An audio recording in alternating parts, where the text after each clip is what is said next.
भाभी, शीशे पर क्या गुस्सा निकाल रही हो? जो हो रहा है उसे होने दो। मैं तो कई साल पहले से ही जानती थी आज का यह दिन तुम्हें न देखना पड़े। इसलिए तो सदा टोकती रही हूँ कि अपना व्यवहार इतना भी हल्का न बनाओ। मेरा व्यवहार हल्का है?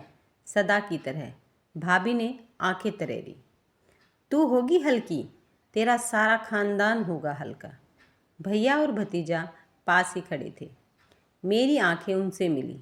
शर्म आ रही थी उन्हें अपनी पत्नी और माँ के व्यवहार पर। आज बरसों बाद मैं मायके आई हूँ। नाराज़ थी भाभी भाई से। ऐसा कहना उचित नहीं होगा।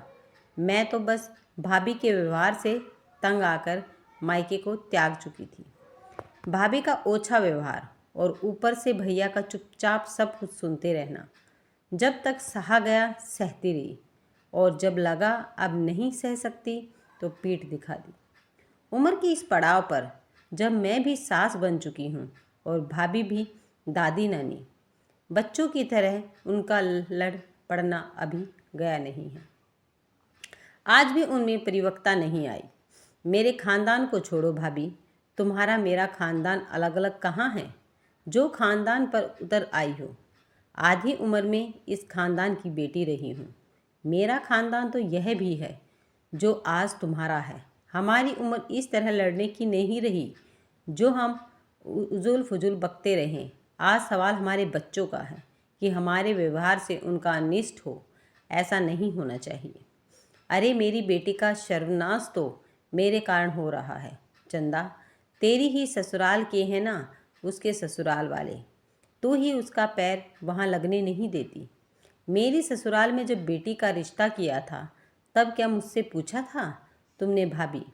भैया आपने भी ज़रूरी नहीं समझा मुझे बताना कि लड़का कितना पढ़ा लिखा है। कोई बुरी बात तो नहीं है। भला मुझसे बेहतर कौन बताता आपको, जिसके सामने वह पला बड़ा है। तब तो मैं आपको दुश्मन नज़र आती थी कि कहीं रिश्ता ही न तुड़वा दे। मुझे तो पता ही तब चला था जब मेरी चचिया सास ने शादी का कार्ड हाथ में थमा दिया था। क्या कहती मैं तब अपने ससुराल में कि आने वाली मेरी सगी भतीजी है, जिसकी माँ और बाप ने मुझे एक बार पूछा तक नहीं। गला भर आया मेरा। जानती हो भाभी, मेरी चचिया सास ने भी इसी अनबन का फ़ायदा उठाया और अपना खोटा सिक्का चला दिया। अब जो हो रहा है उसमें मेरा दोष क्यों निकाल रही हो? तुम्हारी बच्ची वहाँ सुखी नहीं है तो उसमें मैं क्या करूँ? न मैं कल किसी गिनती में थी और न ही मैं आज किसी गिनती में हूँ। उसी का बदला ले रही हूँ ना चंदा। तू चाहती है कि मेरी बेटी तेरी जूती के नीचे रहे। मेरा घर तो उसके घर से 50 किलोमीटर दूर है भाभी। भला मेरी जूती के नीचे वह कैसे रह सकती है? सच तो यह है कि जो कलह तुम सदा यहाँ डालती रही हो उसी को अपनी बच्ची के संस्कारों में गूंथ कर तुमने साथ बांध दिया है। एक तो सोना उस पर सुहागा। पति अच्छा होता तो पत्नी की आदतों पर पर्दा डालता रहता, जिस तरह भैया डालते रहे हैं। लेकिन वहाँ वह भी तो सहारा नहीं है। शराबी चरित्रहीन पति पत्नी को नंगा करने में लगा रहता है और पत्नी पति के पर्दे तार तार करने से नहीं चूकती। उस पर आग में घी का काम तुम करती हो। बेटी का घर बसाना चाहती हो तो कम से कम अब तो जागो और बेटी को समझाओ कि समझदारी से काम ले। घर में रुपए पैसे की कमी नहीं है। लड़का अच्छा नहीं, लेकिन सास ससुर तो लड़की को सिर आंखों पर रखते हैं। पति को समझाएं, उसे सुधारने का प्रयास करें। कैसे समझाएं उसे मेरी बेटी? उसके तो 10-10 हज़ार चक्कर हैं। कई कई दिन वह घर ही नहीं आता। ऊपर से तू भी उसी को दोष देती है। तो मैं क्या करूँ? मैं कोई बीच का रास्ता निकालना होगा ना हमें। कम से कम घर तो संभाल ले तुम्हारी बेटी।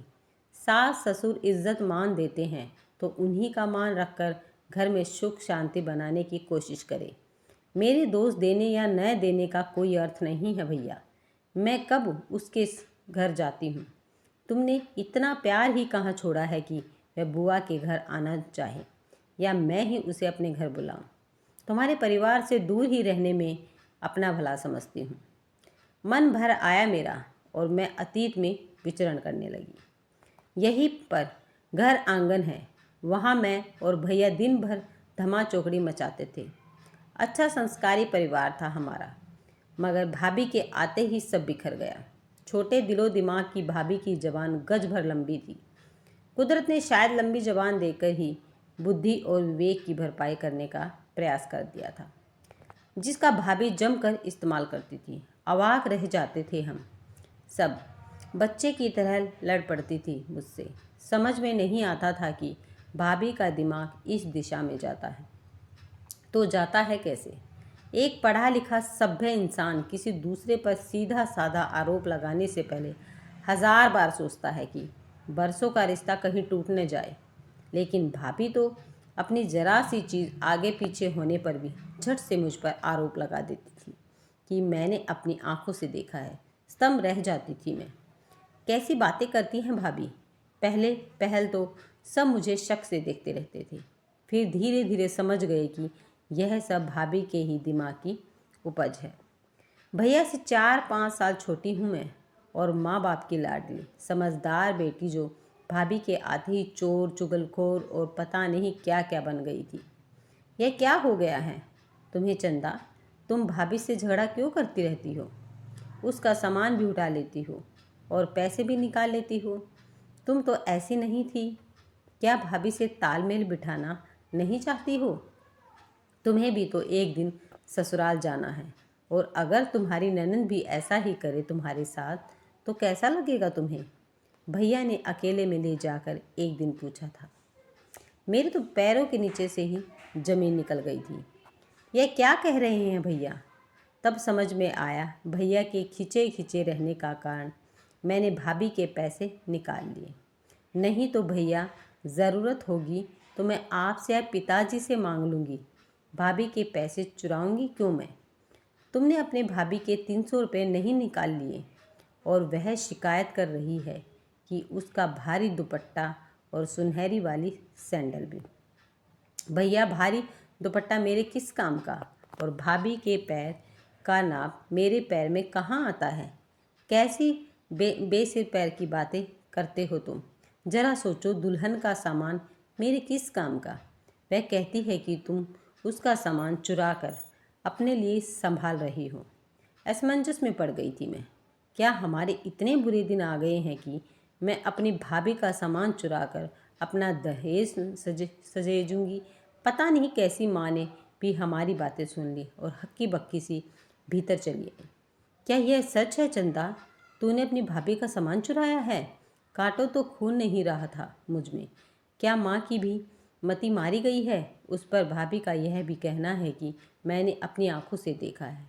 ऐसी खाई खोद दी थी भाभी ने घर के सदस्यों के बीच, जिसे पटाना सबके बस से बाहर था।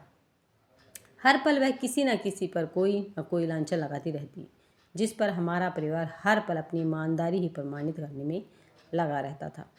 लगता हम सब चोर हैं जो बस भाभी के ही सामान पर नज़र गड़ाए रहते हैं। कहीं की रानी महारानी है क्या यह लड़की? किस गुस्से में बोल पड़े थे पिताजी। जब देखो किसी न किसी को चोर बना देती है। हम भूखे नंगे हैं क्या जो इसी के सामान पर हमारी नज़रें रहें? बेटा, इसने हमारा जीना हराम कर दिया है। क्या करें हम? कहाँ जाएं? हमारा तो बुढ़ापा ही खराब हो गया इसके आने से। 2-3 साल बीतते बीतते मेरी शादी हो गई थी और माँ पिताजी ताऊ जी के पास रहने चले गए थे। उन्होंने अपने प्राण भी वहीं छोड़े थे, और मेरा मायका भी इसी दुख में छूट गया था। भाई का घर बसा रहे इस प्रयास में सारे बंधन तोड़ दिए थे मैंने। भाभी के बच्चे बहुत छोटे थे तब जब मैंने आखिरी बार मायका देखा था। भैया कभी शहर से बाहर जाते तो मुझसे मिलते जाते, जिससे थोड़ी बहुत खबर मिलती रहती थी, वरना मैंने तो मायके की ओर से कभी के हाथ झाड़ दिए थे। बेटी की शादी पर भी मैं यह सोच कर नहीं आई कि क्या पता भाभी इस बार कौन सी चोरी का इल्ज़ाम लगा दे। मैंने अपनी बेटी की शादी में सिर्फ भैया को बुलाया था, जिस पर भाभी ने यह आरोप लगाया था कि भैया ने भाभी का सोने का हार ही मुझे दे दिया है। एक दिन मैंने भैया से फ़ोन पर पूछा था कि भाभी का कौन सा हार उन्होंने मुझे दिया है, तो रो पड़े थे वह। सिर्फ नर्क हो गया है मेरा चंदा, मैं क्या करूं ऐसी औरत का। न जीती है न जीने देती है। जी चाहता है इसे मार दूं और खुद फांसी पर लटक जाऊं। भाई की हालत पर तरस आ रहा था मुझे। रिश्तों के बिना इंसान का कोई अस्तित्व नहीं होता, और जब यही रिश्ते गले की फांस बनने लगे तो कोई कैसे इन रिश्तों का निर्वाह करे। प्रकृति कैसे कैसे जीवों का निर्माण कर देती है, जो सदा दूसरों को पीड़ा देकर ही खुश होते हैं। जब तक दो घरों में आग न लगा ले उन्हें चैन ही नहीं आता। चंदा, तू कभी मेरा भला नहीं होने देगी।